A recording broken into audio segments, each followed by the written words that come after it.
You walk into a crowded room and immediately your chest tightens. Everyone else is laughing, mingling, thriving. But you're counting the minutes until you can leave. And you've spent years wondering what's wrong with you. Here's the truth. Nothing is wrong with you. You're just built for something most people will never understand. There's this moment that keeps happening. You're invited to a party, a wedding, a concert, some big gathering where everyone will be there. And the moment you get the invitation, something inside you sinks. Not because you don't like the people, not because you're ungrateful, but because you already know how it's going to feel. You'll walk in, and the noise will hit you first. Voices layered on top of voices, laughter that feels too loud, music competing with conversation, and you'll smile, you'll say hello, you'll try to look normal. But inside, you're already drowning. The lights feel too bright. The space feels too small, even when it's huge. People brush past you, and each touch feels like static electricity on your skin.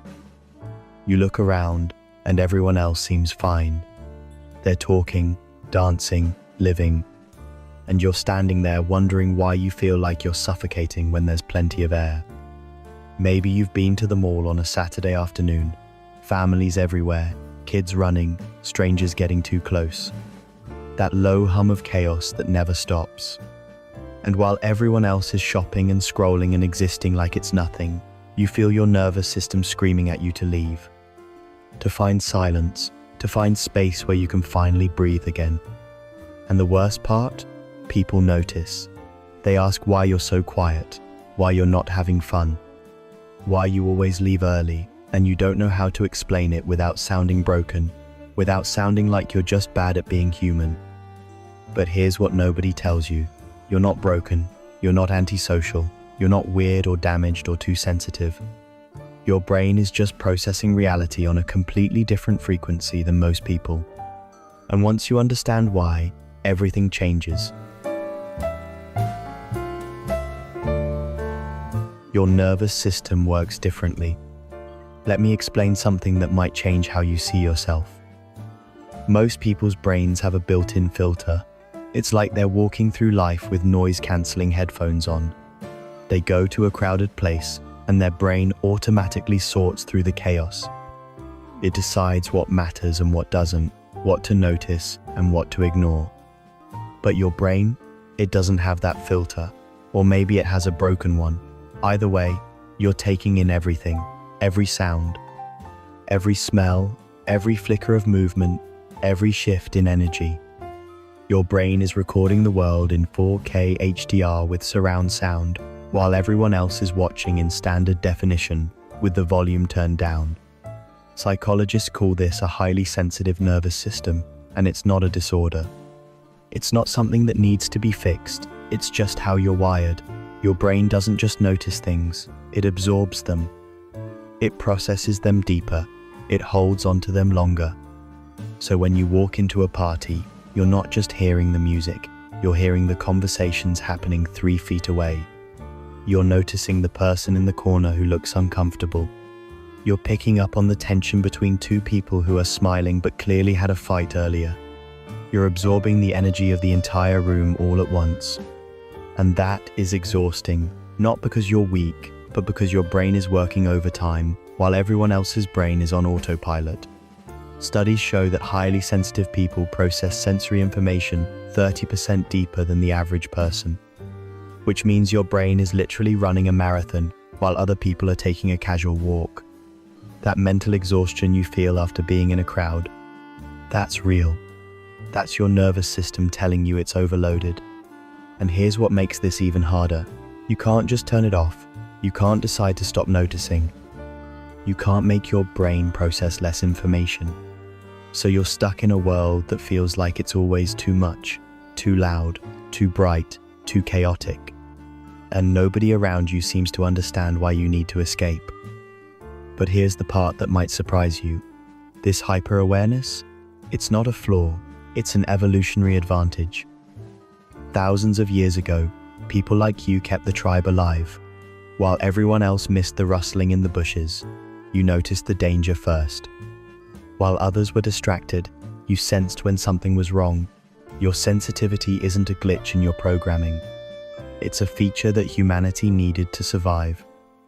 You're not too sensitive, you're exactly sensitive enough. The world just forgot how valuable that is. You're not drained by people, you're drained by fakeness. But it's not just the sensory overload that exhausts you. It's something deeper, something most people don't talk about. Crowds aren't just physically overwhelming, they're emotionally exhausting. Because in big groups, people perform, they put on masks, they play roles, and you can see right through it. You notice the fake laugh at a joke that wasn't funny, the forced smile when someone asks how they're doing. The performance of "I'm fine" when clearly they're not. The small talk that goes nowhere. The surface level conversations that feel empty and pointless. And you hate it. Not because you're judging anyone, but because it all feels so dishonest, so hollow. Like everyone agreed to pretend together, and you're the only one who didn't get the memo. This is what psychologists call social masking fatigue. It's not that you hate people. You hate pretending. You hate shallow interactions that waste your energy. You hate having to play along with social scripts that feel meaningless. Your brain craves substance, depth, real connection, and in a world addicted to surface-level interactions, that makes you rare. Dangerously rare. You'd rather have one deep conversation at 2 a.m. than attend 10 shallow parties. You'd rather sit in comfortable silence with someone who gets you than make small talk with a room full of strangers. And that's not antisocial. That's emotionally intelligent. Research from Oxford University found that people who avoid crowds have higher emotional intelligence than those who seek them out. You're not bad at socializing. You're just selective about where you put your energy. You don't need 100 acquaintances. You need 3 real friends. And that's not loneliness. That's wisdom. But here's what makes this hard. Society tells you that being social means being in crowds. That being happy means being surrounded by people.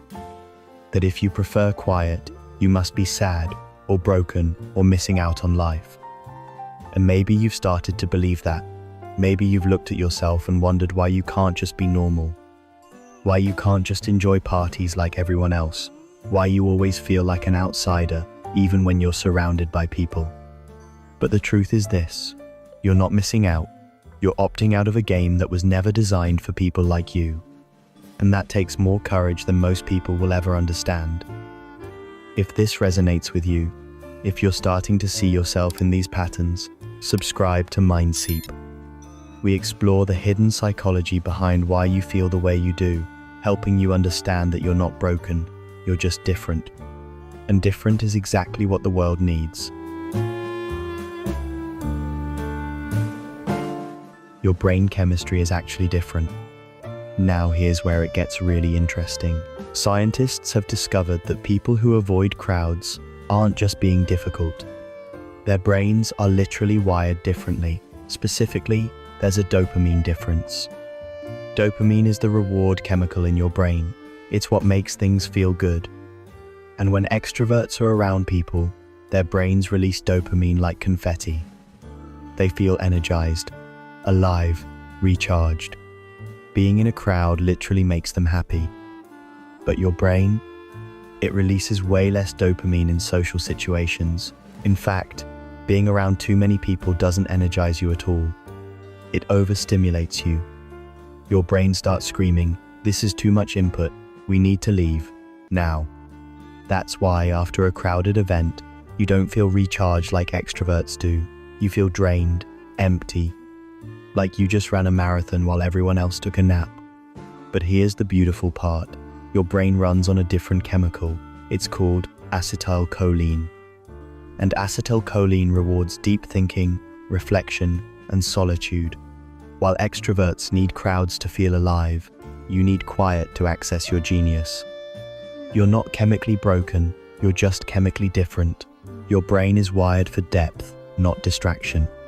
For meaning, not noise. For solitude, not chaos.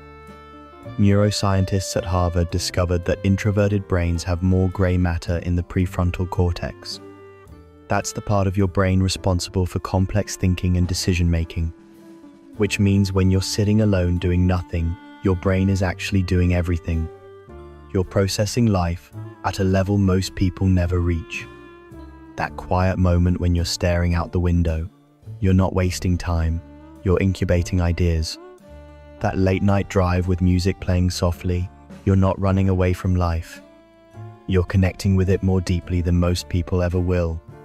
Those empty coffee shops at 6 a.m., those walks through forests where the only sound is your breathing.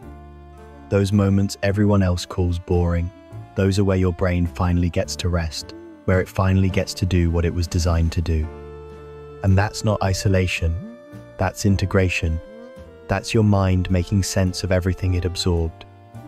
That's you becoming more yourself. You're an emotional sponge. But there's another layer to this that makes crowds even harder for you. You're what psychologists call an empath, or more specifically, you have hyper-empathy. Ever walked into a room and immediately felt that something was off? Even though everyone was smiling, even though on the surface everything looked fine? You could sense the tension, the unspoken conflict, the heaviness in the air that nobody was talking about. That's because your brain literally mirrors the emotions of people around you. It's called emotional contagion. And for you, it's amplified. You don't just observe emotions, you absorb them. You feel them as if they're your own. So imagine being in a crowded space. You're not just dealing with your own stress, you're absorbing everyone else's anxiety, their frustration, their excitement, their sadness, all at once. It's like being a radio that picks up every single station simultaneously. No wonder you need to escape. You're carrying the emotional weight of an entire room without anyone even realizing it, and nobody thanks you for it. Nobody even knows you're doing it, but your nervous system knows, and it's begging you to find space where you can finally let all that energy go. This is why you come home from social events completely drained, why you need hours or even days to recover, why you can't just bounce from one gathering to another like other people do. You're not being dramatic, you're not being weak. You're processing emotions that aren't even yours. But here's the beautiful part. This makes you one of the most emotionally intelligent people in any room. You understand people on a level most never will. You see through the masks. You feel what's unsaid. You know when someone's hurting, even when they're pretending to be fine. That's a gift, a rare one, but it comes with a cost. And that cost is that you can't spend too much time in crowds without losing yourself in the noise. You're not avoiding life, you're protecting your peace. So let's talk about what this all means, because society has a very specific narrative about people like you, and that narrative is usually wrong. Society loves to glorify being busy, being loud, being constantly surrounded by people. If you're not at every party, every event, every gathering, you're labeled as antisocial, boring, someone who's missing out on life. But here's the truth they won't tell you. Choosing peace over chaos is one of the bravest things you can do. You understand something most people spend their whole lives running from.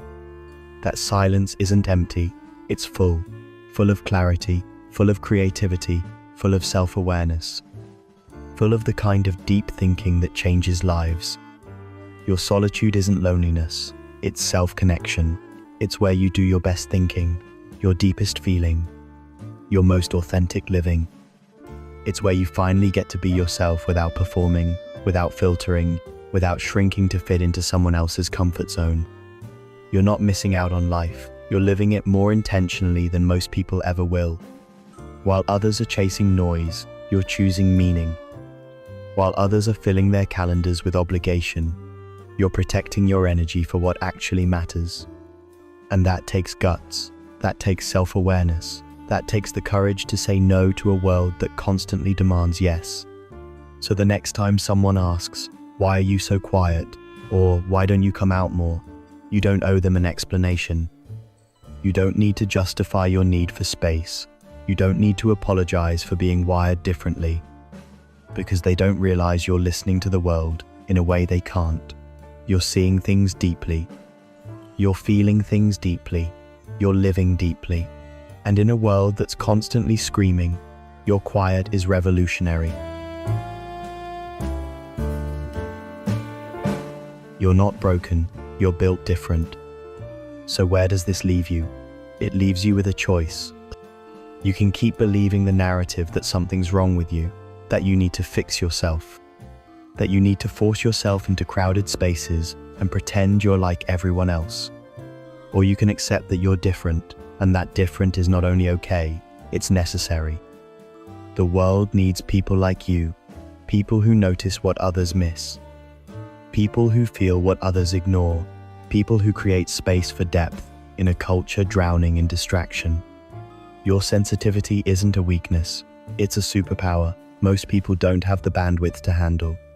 Your need for solitude isn't loneliness, it's self-respect.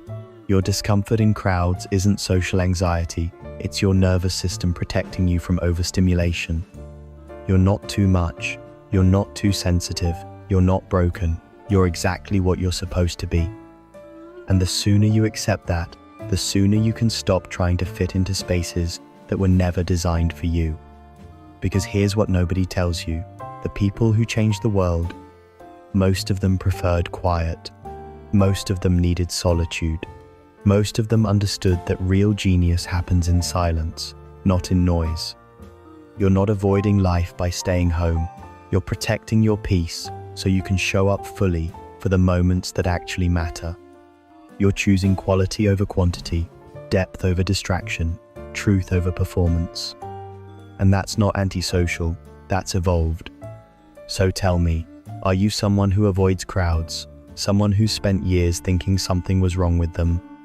Drop a comment. I want to know how many of us are out here choosing peace over noise. And if this resonated with you, if you finally feel seen, hit that subscribe button.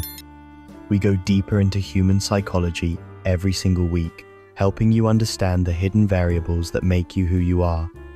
Because you're not broken, you're just rare, and rare is exactly what this world needs more of.